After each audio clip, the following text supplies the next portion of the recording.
Budget ഫ്രണ്ട്ലിയായി തെങ്കാശിക്ക് പോയി ചുറ്റിയടിക്കാമെന്ന് plan ചെയ്ത് കൃത്യം 12 മണിക്ക് തന്നെ ഞങ്ങൾ കൊല്ലം റെയിൽവേ സ്റ്റേഷനിലെത്തി. പക്ഷേ 12 മണിയായിട്ടും പാളത്തിൽ വിശ്രമിക്കുന്നതല്ലാതെ വേറൊന്നും നടന്നില്ല. എങ്കിൽ പിന്നെ അല്ലറ ചില്ലറ ഫോട്ടോകളെടുത്ത് റെയിൽവേ സ്റ്റേഷനിൽ തന്നെ ചുറ്റിത്തിരിയാമെന്ന് വെച്ചു. ഇതാണ് കൊല്ലം റെയിൽവേ സ്റ്റേഷൻ. ഇന്ത്യയിലെ തന്നെ ഏറ്റവും നീളം കൂടിയ റെയിൽവേ സ്റ്റേഷനുകളിൽ ഒന്നാണ് കൊല്ലം റെയിൽവേ സ്റ്റേഷൻ. ട്രെയിനിൻ്റെ നമ്പർ ഒന്ന് നോക്കി വെക്കണേ. നിങ്ങൾക്കും പോകണമെങ്കിൽ ഈ നമ്പർ നിങ്ങൾക്ക് ഉപകരിക്കും. ഇനി നമുക്ക് യാത്രയിലേക്ക് കടക്കാം. വണ്ടി തിരിച്ചിട്ടുണ്ട്. ഈ കാണുന്നതാണ് നമ്മുടെ കൊല്ലം റെയിൽവേ സ്റ്റേഷൻ.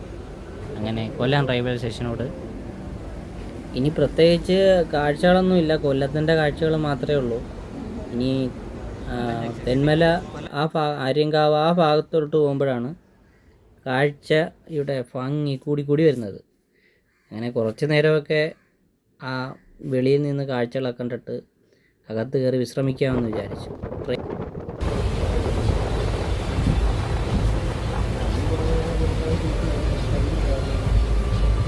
കൊല്ലത്തുനിന്ന് തെങ്കാശിക്ക് റെയിൽവേ ടിക്കറ്റ് എടുത്തപ്പോഴത്തേക്ക് ഏതാണ്ട് 50 രൂപയോളം ആയിരുന്നു.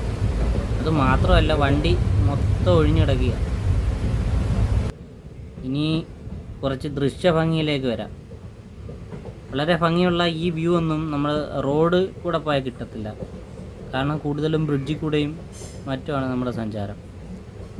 ദൂരെ കാണുന്ന മലകളും കൃഷിയിടങ്ങളും അങ്ങനെ രണ്ട് സൈഡിലും കാഴ്ചകളുണ്ടെങ്കിലും ഏതെങ്കിലും ഒരെണ്ണമേ നമുക്ക് ആസ്വദിക്കാൻ പറ്റുന്നുള്ളൂ. ഇതാണ് നമ്മുടെ തുരങ്കം. ഇതേ കണക്ക് കുറച്ചധികം തുരങ്കങ്ങൾ കടന്നു വേണം നമ്മുടെ യാത്രാ സ്ഥലത്തേക്ക് എത്താൻ. തുരങ്കത്തിൽ കയറുമ്പോൾ ആൾക്കാർ ഭയങ്കരമായ ബഹളമാണ്. എവിടെ നിന്നാണ് ഈ കൂവൽ തുടങ്ങുന്നതെന്ന് ഇതുവരെ എനിക്ക് മനസ്സിലായിട്ടില്ല. മാന്യന്മാരായിട്ടിരിക്കുന്നവർ കൂവായിരിക്കും. ഇതാണ് തുരങ്കത്തിൻ്റെ എക്സിറ്റ്. തിരിച്ചു പോകുമ്പോൾ അത് എൻട്രി ആവും. നല്ല ഭംഗിയുള്ള ദൃശ്യങ്ങൾ ആണ് നമ്മളെ കരുതി വച്ചിരിക്കുന്നത്.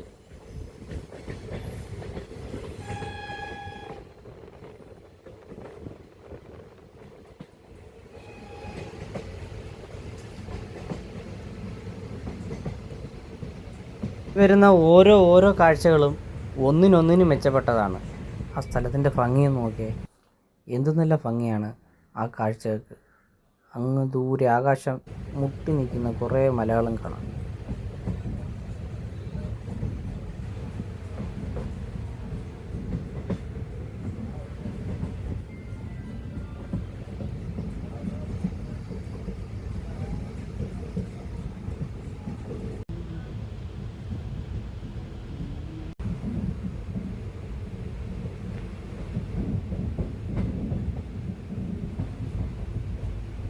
ഞങ്ങൾ യഥാർത്ഥത്തിൽ തെങ്കാശി വരെ പോകുന്നുള്ളൂ. പക്ഷേ തെങ്കാശി കഴിഞ്ഞും നല്ല കൃഷിയിടങ്ങളുടെ കാഴ്ചകളുണ്ട്.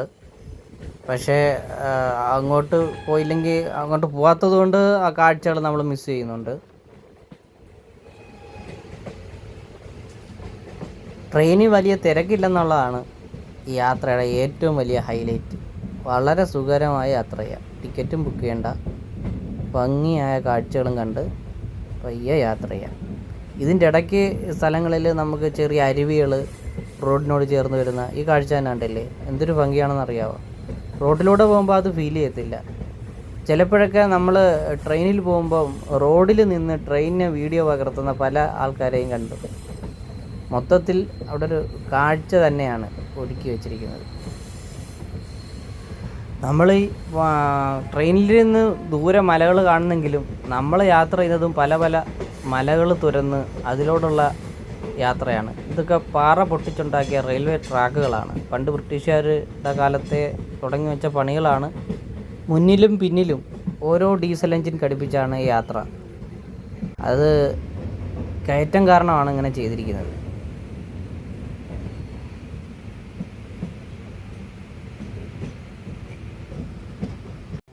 ഇടയ്ക്കൊരു സ്റ്റേഷനിൽ നിർത്തിയപ്പം കണ്ട കാഴ്ചയാണിത്. ഇറങ്ങി 4 വശത്തോട്ടും നോക്കിയാൽ മലയും കൃഷിയിടങ്ങളും അല്ലാതെ വേറെ ഒരു ഈച്ചക്കുഞ്ഞു പോലും ഇല്ല. എന്ത് ഭംഗിയായ കാഴ്ചകളാണിത്.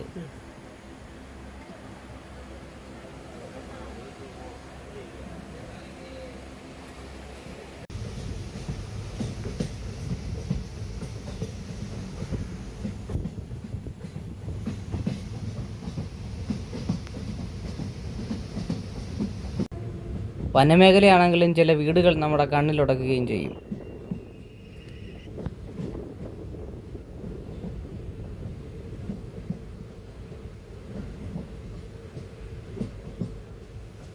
ഈ കണ്ടതൊന്നുമല്ല കാഴ്ച, കുറച്ച് കാഴ്ചകളൊക്കെ മിസ്സാവുകയും ചെയ്തു. മൊബൈൽ പിടിക്കാൻ പറ്റിയില്ല. ഒരു സിനിമ കാണുന്ന ലാഘവത്തോടുകൂടി ആ കാഴ്ചകളെല്ലാം കണ്ടിരുന്ന് അവസാനം സ്ഥലം എത്തിയത് തന്നെ വിശ്വസിക്കാൻ പറ്റിയില്ല. അങ്ങനെ സ്ഥലമെത്തി, റെയിൽവേ സ്റ്റേഷനെത്തി, പയ്യെ നടന്ന് നീങ്ങി.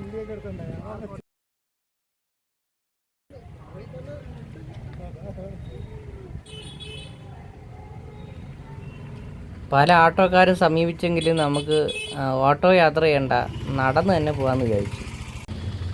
തെങ്കാശി എന്ന പേരിന് കാരണക്കാരായ കാശി വിശ്വനാഥ ക്ഷേത്രമാണ് ഈ കാണുന്നത്. 19-ാം നൂറ്റാണ്ട് തുടക്കത്തിലാണ് തെങ്കാശി സ്ഥാപിതമായത്.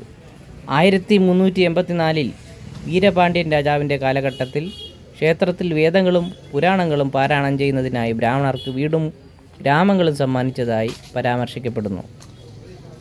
1428-നും 1460-നും ഇടയിൽ ഒരു പാണ്ഡ്യ രാജാവായ പരാക്രമ പാണ്ഡ്യൻ ആധുനിക തെങ്കാശിയും അതിൻ്റെ ചുറ്റുപാടുകൾ ഉൾക്കൊള്ളുന്ന മധുര പ്രദേശത്തിൻ്റെ തെക്കുഭാഗം ഭരിച്ചു. നടന്നു കഴിഞ്ഞതിന് ശേഷം എന്തെങ്കിലും കഴിച്ചിട്ടാവാം ഇനി അടുത്ത കറക്കമെന്ന് വിചാരിച്ചു. അങ്ങനെ നേരെ കയറി ചെന്നത് ഒരു ചായക്കടയിലേക്ക്. ഭക്ഷണമൊക്കെ വെറൈറ്റി ഭക്ഷണമാണ്. ചിക്കൻ ഫ്രൈ പോരട്ടെ എന്ന് പറഞ്ഞപ്പോൾ ഈ കാണുന്ന ഒരു സംഭവമാണ് കൊണ്ടുവച്ചത്. കഴിച്ചപ്പോൾ നല്ല ടേസ്റ്റൊക്കെ ഉണ്ട്. ഇത് കുരുമുളക് ചേർത്ത് വരട്ടിയെടുത്ത ഒരു സംഭവമായിരുന്നു. ബാക്കി യാത്രയെ കട്ട് ചെയ്ത് നേരെ കടപ്പാക്കടയ്ക്ക് ലാൻഡ് ചെയ്ത് ഇനി ഒരു അടുത്ത യാത്രയും കാഴ്ചയുമായി ഇനി നമുക്ക് അടുത്ത വീഡിയോയിൽ കാണാം.